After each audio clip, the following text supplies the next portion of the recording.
이 베드로의 이 비포 앤 애프터, 제가 네이버에 검색을 해봤습니다. 비포 앤 애프터 이렇게 검색을 하니까 이제 제일 많이 검색되는 데가 성형외과, 성형외과가 제일 많이 이제 검색이 되고, 두 번째는 미용실인데 화장을 겸하는 그 미용실이 그 이름을 비포 앤 애프터라고 하는 이름을 많이 사용했고, 세 번째는 리모델링하는 인테리어 업체, 건물 이렇게 가서 딱 인테리어를 하면은 비포 앤 애프터. 전에 TV 그 프로그램 가운데 뭐 신박한 정리인가 뭐 그런 프로그램이 있었어요. 그래서 막 집이 막 어질러 놓고 막 그렇게 막 이 가구도 있을 때 있어야 되는데 막 이 방에 있어야 할 게 거실에 와 있고 막 이런 집들을 가서 다 정리한 다음에 방을 하나씩 보여주잖아요. 그러면 그냥 비포 앤 애프터. 그래서 이제 그런 프로그램도 있었어요. 어떤 부부가 이제 중매 결혼을 했습니다. 저희 부모님은 중매 결혼을 했죠. 한 번 선보고 결혼했대요. 근데 저희 부모님은 서로 우리 앞에서 I love you, 사랑한다는 말 한 번도 안 했어요. 그래서 제가 미국에 유학 갔을 때 우리 부모님은 중매 결혼을 했고, 우리 앞에서 한 번도 내 앞에서는, 우리 앞에서는 둘이 있을 때는 모르는데 I love you 하지 않았다. 그러니까 어이구 막 그렇게 했냐고 그러더라고. 이 부분도 이제 선을 봐가지고 중매 결혼을 했어요. 한두 번 만난 다음에 이제 결혼식을 마치고 이제 신혼여행을 갔어요. 그래서 이제 첫날밤을 이렇게 지른 다음에 이렇게 눈을 딱 떴더니 옆에 어떤 여자가, 처음 보는 여자가 이렇게 누워있더래. 전부 다 이게 화장빨이었던 거죠. 그래서 그냥 깜짝 놀랐다는 거예요. 이게 화장이 아니라 거의 막 변장의 수준으로 이렇게 하고 나왔던 거예요. 오늘 이 본문에는 베드로의 비포 앤 애프터에 대해서 우리가 이렇게 베드로의 비포 앤 애프터, 부활하신 예수님을 만나고 성령의 충만한 권능을 받기 이전의 베드로와 그 이후의 베드로는 완전히 다른 사람이 됐어요. 그래 오늘 말씀의 메시지가 이 베드로의 비포 앤 애프터예요. 여러분, 베드로 이전에 보면 예수님 잡혀 신문 받으실 때 예수를 부인하잖아요. 그 예수를 부인한 것에서 머물지 아니하고 예수를 저주까지 합니다. 왜? 나는 저 예수라고 하는 사람과 전혀 상관이 없는 사람이다. 그러냐? 그럼 한번 저 예수를 저주해봐라. 그러니까 예수까지 저주했던 사람이 베드로예요. 예수님의 제자로 택함을 받고 3년 동안 예수에게 배웠던 베드로인데, 예수를 부인하고 예수를 저주까지 했던 이게 베드로입니다. 이 세상의 그 권세에 눌린 거죠. 세상의 권세. 세상의 권세는 권력자, 정치하는 사람들, 권력자, 뭐 군인, 그 당시에 군병, 이런 사람들이 권세. 그러니까 베드로는 갈릴리 어부 출신이에요. 농촌 출신이에요. 저 변두리 출신이에요. 그리고 여러분들이 지방대 출신이잖아. 지방대, 지잡대. 그러니까 서울 가면 눌리는 거예요.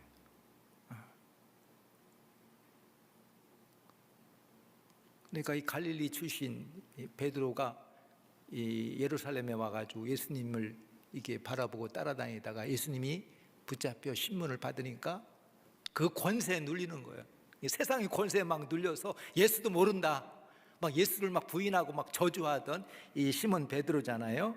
근데 우리 지난주에 이 마가의 다락방에서 기도하는 가운데 하나님 아버지께서 약속하신 성령이 임재할 때에 성령의 충만함을 통해서 주의 권능, 하나님 주시는 권능을 받게 되니까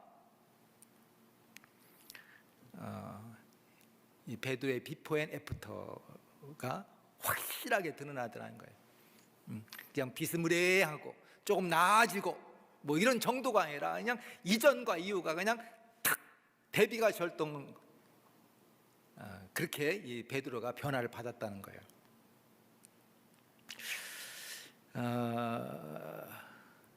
우리 이제 지난 시간에 마가의 다락방에 임했던 성령의 그 임재하심, 이거를 우리는 오순절 사건이라고 우리가 그렇게 이야기하는데, 이 오순절 사건이 있을 때에 그 예루살렘 사람들이 뭐라고 했냐면은 저 사람들 술에 취했다.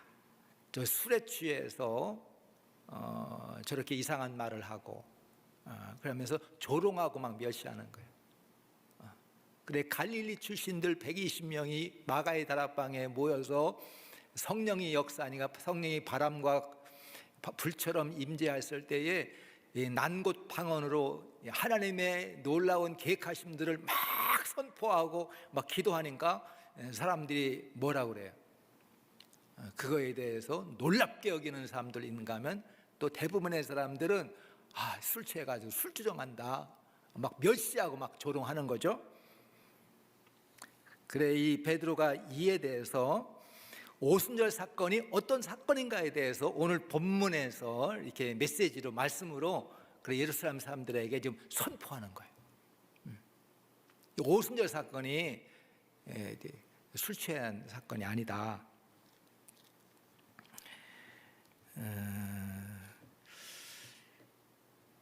여기 이 14절 말씀 여러분 한번 보시길 바랍니다. 사도행전 오늘 같이 읽었는데 이 14절 보니까 베드로가 11사도와 함께 서서 소리 높여 이르되, 13절 앞에 또 어떤 이들은 조롱하여 이르되 그들이 세수에 취했다 하더라. 베드로가 11사도 앞에서 소리 높여 이르되 유대인들과 예루살렘에 사는 모든 사람들아, 이 일을 너에게 알게 할 것이니 내 말에 귀를 기울이라. 이 사건에 대해서 이 베드로의 이 배짱이 어디서 나왔는가 모르겠어요. 막 권세에 눌려가지고 예수를 부인하고 예수를 막 저주했던 이 베드로는 온데간데였고, 섰다, 탁 쓰는 거예요. 스탠드 딱 쓴 다음에 뭐래? 소리를 높였다는 거죠. 조용조용하게 설명하게 소리를 높여서 유대인들과 예루살렘에 사는 모든 사람들, 촌뜨기가 말해가지고 서울에 와가지고 서울 특별시 여러분, 이 일을 너에게 알게 하신 내 말에 귀를 기울이라. 여러분들 사람들 앞에 서서 이렇게 얘기할 때 울렁증 있는 사람들 있죠, 그죠? 뭐 사람들 앞에 얘기하려면 막 울렁증 있는 사람이 있어. 무슨? 근데 이거는 이 시몬 베드로는 예루살렘 한복판에서 사람들에게 내 말 들으라는 거예요. 그 오순절 사건이 무슨 사건인지, 이 사건이 무슨 사건인지 내가 설명하겠노라. 어디에서 베드로가 이런 담대함이 있었을까, 생겼을까? 자신을 무시하고 조롱하고. 여러분은 그래도 나를 이렇게 내가 이렇게 말씀을 전하는데 어떤 예의를 지켜서 이렇게 듣잖아, 그죠? 그렇잖아요. 지금 조는 사람도 있나? 하여튼 어떻든 간에 예의를 지켜서 듣기 싫어도 듣고 자리를 지켜주고 하니까 내가 하지. 여러분이 막 여기서 막 조롱하고 막 멸시하고 막 휘바람 불고 막 그래봐, 에이씨 하고 그냥 내려가. 그런데 베드로가 그렇지 않다. 막 적대적이고 막 멸시하고 막 조롱하는데 탁 서서 큰 소리로 내 말 들으라는 거예요. 이 사도행전 한 30개 가까운 설교가 나오죠. 이 사도행전을 보면 사도행전 3분의 1이 사도 바울이나 베드로가 전한 이게 설교 메시지가 한 28개에서 많게는 30개까지 보는데, 계속해서. 그런데 그 설교 가운데 첫 번째 설교가 오늘 본문이에요. 그 누가 한 거냐? 베드로가. 담대히 믿지 않는 자를 향해서 복음을 전하는 거죠. 메시지를 전하는 거예요. 오늘 본문이 첫 설교인데 오늘 본문 세 가지 오순절 사건에 대한 베드로의 이 설명이죠. 첫 번째 무슨 메시지냐? 첫째는 오순절 사건은 성령을 부으시는 하나님의 역사십니다. 이게 중요해요. 오순절 사건이 뭐냐? 성령을 이 땅 가운데 보내시되 막 이 바람처럼 불처럼 소낙비와 같이 부으시는 하나님의 역사다. 따라하겠습니다. 하나님의 역사다. 하나님의 역사다. 사람의 역사가 아니라는 거예요. 사람이 행한 일이 아니라 하나님이 행하신 일이다. 하나님의 역사하심. 그 하나님의 역사이 뭐냐면 이 성령을 이 땅 가운데 부어주시는 하나님의 그 역사하심이 바로 오순절 사건이다. 사람은 자기 관점, 자기 수준에서 이해하는 법이에요. 그래서 자기가 아는 만큼 아는 거예요. 그래서 성령이 불처럼 바람처럼 임했을 때 그곳에 모인 사람들이 뭐라고 그거를 보고 이해를 했냐면 술 취했구나. 술 취해서 저렇게 이상한 말, 혀꼬부라는 소리 한다. 그렇게 얘기를 한 거죠. 이에 대해서 이 베드로 사도의 그 메시지는 뭐냐? 술에 취한 것 아니다. 근거는 뭐예요? 뭘 근거로 해가지고 객관적인 근거를 가지고 그 술 취한 거 아니다. 그 객관적 근거로 베드로가 들은 게 뭐예요? 객관적인 근거가 뭐예요? 우리 혜준 형제? 응?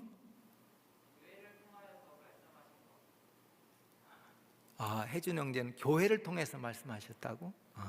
응? 요엘. 맞아. 맞아요. 그거는 이제 다음에 내가 하려고 그랬던 거야. 근데 그 앞에 하나가 뭐가 지금 있어야 돼. 그렇지. 지금 몇 시라고 그래요? 지금 아침 9시. 이스라엘 시간으로 오전 3시. 그러니까 하여튼 요 성경에 나오는 시간이 나오면 무조건 뭐를 더하면 돼? 6시를 더하면 우리 시간이 되는 거야. 그리고 3시니까 몇 시예요? 오전 9시. 아니 오전 9시에 술 취해가지고 술 먹고 술 취해가지고 술 주정한 사람 봤냐? 이렇게 얘기하는 거죠. 그래 객관적인 근거예요. 그래서 베드로가 그렇게 얘기하는 거죠. 그러면 뭐냐는 거예요.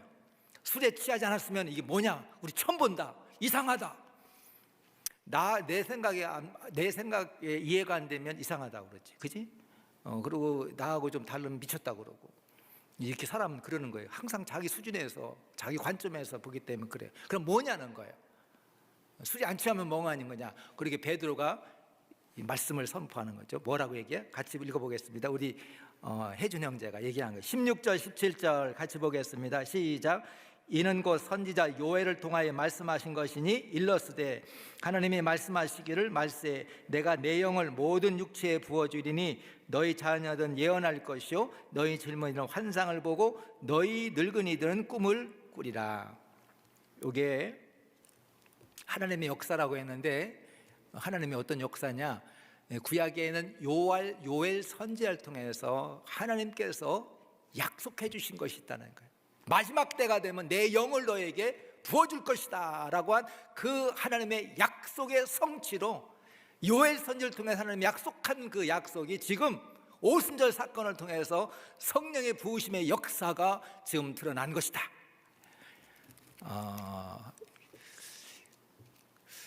이제 이 베드로가 첫 번째 메시지죠. 이 마지막 날에 이게 우리 찬양이 CC함 있다가 요게 될까? 마지막 날에 주의 영이 요거 가능할까? 하여튼 마지막 찬양 갑자기 생각이 나는데 그게 가능할지 모르겠네. 이 마지막 날에 성령을 모든 자에게 이제 부어 주셔서 우리 자녀가 예언할 것이요, 젊은이가 환상을 볼 것이며 늙은이가 꿈을 꾸실 것이다. 꿈과 환상, 비전과 예언, 말씀은 이게 성령의 역사라고 하는 거예요. 여러분, 사람이 늙으면 꿈을 꾸는 게 아니라 꿈을 접어야 돼. 근데 성령이 역사하니까 늙은이가 늙은이라고 하면 안 되는. 그 늙은이라고 되어 있네. 이 대통령 후보자가 와가지고 늙은이라고 그랬다는 표가 그냥 우수수 떨어지는데, 근데 표준화인가 봐. 늙은이, 젊은이. 노인분들, 이번 꿈을 저물 때야. 이거 꿈을 꾸는 때가 아니에요. 나이 들면 꿈을 접어야 돼. 근데 성령이 역사하시니까 늙은이가 꿈을 꾸더라는 거예요. 꿈을 갖더라는 거예요. 아브라함이 보니까 75세 하나님의 부르심을 받잖아. 75세는 뭔가를 도모하는 때가 아니에요. 꿈을 꿀 때가 아니에요. 근데 하나님의 역사하심, 성령이 역사하니까 늙은이가 꿈을 꾸는 거예요. 또 청년이 뭘 봐요? 환상, 비전. 제가 1, 2부 때 그 말씀을 전했는데, 요즘 세대가 뭐예요? 굉장히 현실적이에요. 계산적이에요. 꿈이 없어서 현실적인지, 현실적이다 보니까 꿈이 없는 것인지, 우리는 꿈이 없는 세대 살고 있어요. 여기 애기들한테 물어보면 꿈이 굉장히 실질적이고 물질적이고 꿈이 없어. 청년들도 꿈이 없어. 환상을 못 봐. 그러니까 뭐 하는 거예요? 안전하게. 그래, 내가 은빛 자매하고 다솜 자매하고 또 한 명 어디 갔어? 오늘 안 했나? 전부 공무원 하려고. 우리 형일 자매도 형이 저기 또 다들 이렇게 교사, 공무원 다 이게 안전하게. 근데 굉장히 좋은 거야. 실력이 있어야 되는 거지. 근데 그걸로 그냥 다 끝날 가능성이 있어. 그때 다 멈추는 거예요.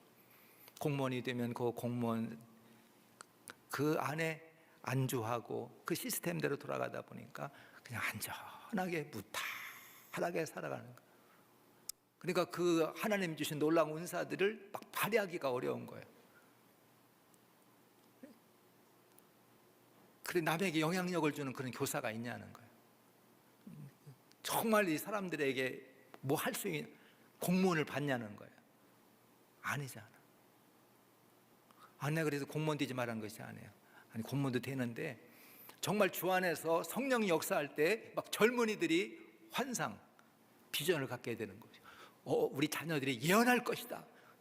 우리 자녀의 막 입에서 막 맨날 욕만 하고 막 불평만 하고 막 원망하고 막 돈 얘기하고 여자 얘기하고 막 무슨 물건 사는 얘기하고 쇼핑 얘기하는 것이 아니라 우리 자녀가 예언할 것이다. 하나님의 말씀을 선포하고 말씀을 얘기할 것이다. 그거는 세상적, 마귀적, 정욕적인 삶을 사는 자에게는 아니, 성령이 역사하니까. 성령이 임할 때, 마지막 때에 성령을 부어주셔서 늙은이가 꿈을 꾸고 젊은이가 환상을 보며 우리 자녀가 예언할 것이다. 그래, 오순절 사건은 술에 취한 것이 아니라 마지막 날에 약속하신 성령을 부으시는 하나님의 역사. 하나님이 역사하시면 그런 일이 없다는 거예요. 두 번째는 이 마지막 때 이루어질 하나님의 구원이 예수를 통해서 도래했다는 거예요. 마지막 때에 이루어질 그 하나님의 구원이 누굴 통해서? 바로 예수 그리스도를 통해서 이 땅에 도래했다, 시작이 됐다, 임했다는 거죠.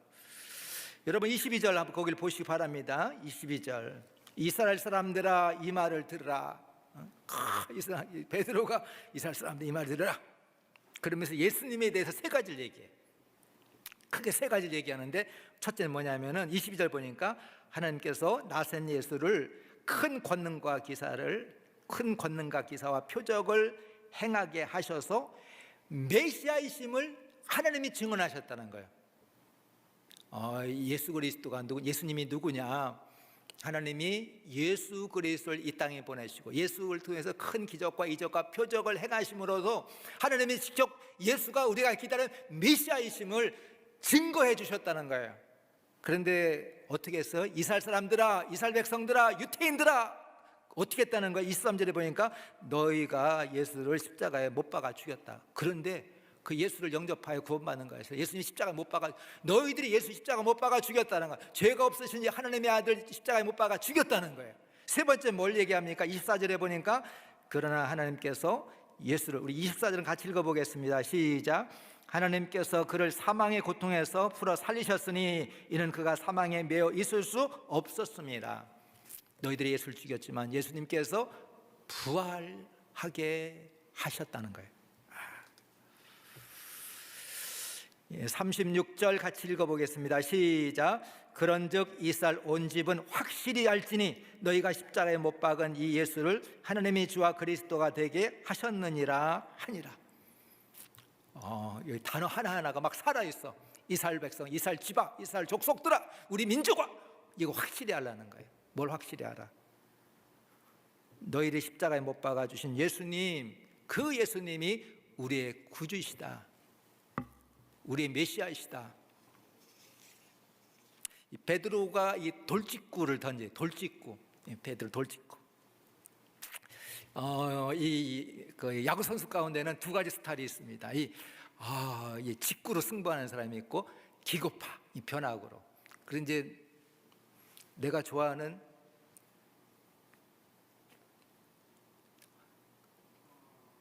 그 야구 선수 누구지? 갑자기 생각이 안 나냐? 갑자기 왜 생각이 안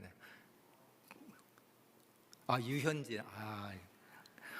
유현진을 내가 좋아하잖아. 메이저리그. 요새 야구철이 아니야. 내가 잊어버려서. 유현진은 메이저리그가 작년에 그냥 죽을 썼어. 그냥. 나 1년 동안 얼마나 불행했는지 몰라. 그냥. 난 유현진이 그냥 두들겨 맞으면 그러한 하루가 그냥 너무 불행해. 기분이 막 다운되고. 그냥 절대 네이버를 한 일주일 동안 안 열어봐. 왜? 네이버 보면 막 거기다가 댓글을 써서 현진아 돌아와라. 이 뚱뚱 막 돼지야 거기서 뭐하냐 막 그러. 또 잘 던지면 우리의 영웅 막 유현진. 유현진은 기고파야, 기고파. 이 기고파는 변하고. 그래서 이제 헛스윙 유도하고. 그런데 이런 선수는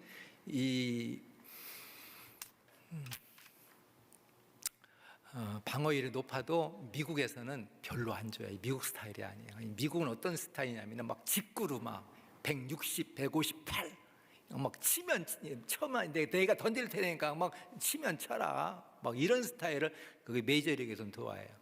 그냥 싹 속이고. 근데 유현진은 그렇지 않거든. 그냥 그 스트라이크 존으로 갔다가 싹 비키고 싹 비고 똑 떨어피고 똑 떨어피고. 그러니까 이 미국 사람들은 이런 스타일을 안 좋아해요. 그냥 돌직구를 던져야 돼요. 맞아도 그냥 이 직구를 던질 때는 직구를 던져야 되는데 변화구를 싹 던져가지고 헛스윙 하면은 그런 스타일 안 좋아하거든. 근데 여기 보니까 이 베드로가 돌직구를 던지는 거예요. 돌직구.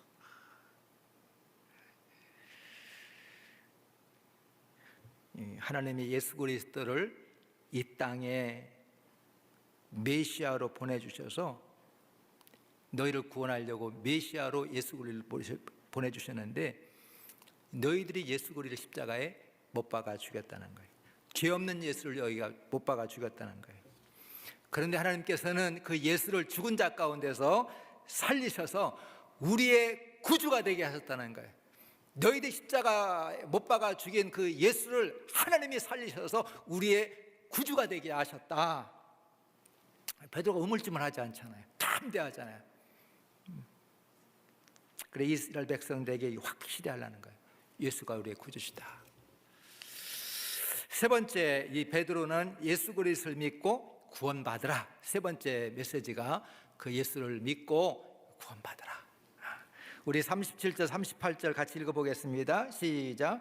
그들이 이 말을 듣고 마음에 찔려 베드로와 다른 사도들에게 물어 이르되 형제들아 우리가 어찌할꼬 하거늘 베드로가 이르되 너희가 회개하여 각각 예수 그리스도의 이름으로 세례를 받고 죄 사함을 받으라. 그리하면 성령의 선물을 받으리라. 사람들이 이 베드로의 메시지를 듣는 다음에 막 마음에 찔렸어요. 마음에 찔려서 우리가 어찌할꼬. 베드로는 너희가 회개하여 예수의 이름으로 세례를 받고 구원을 받으라. 그러면 성령을 선물로 받을 것이다.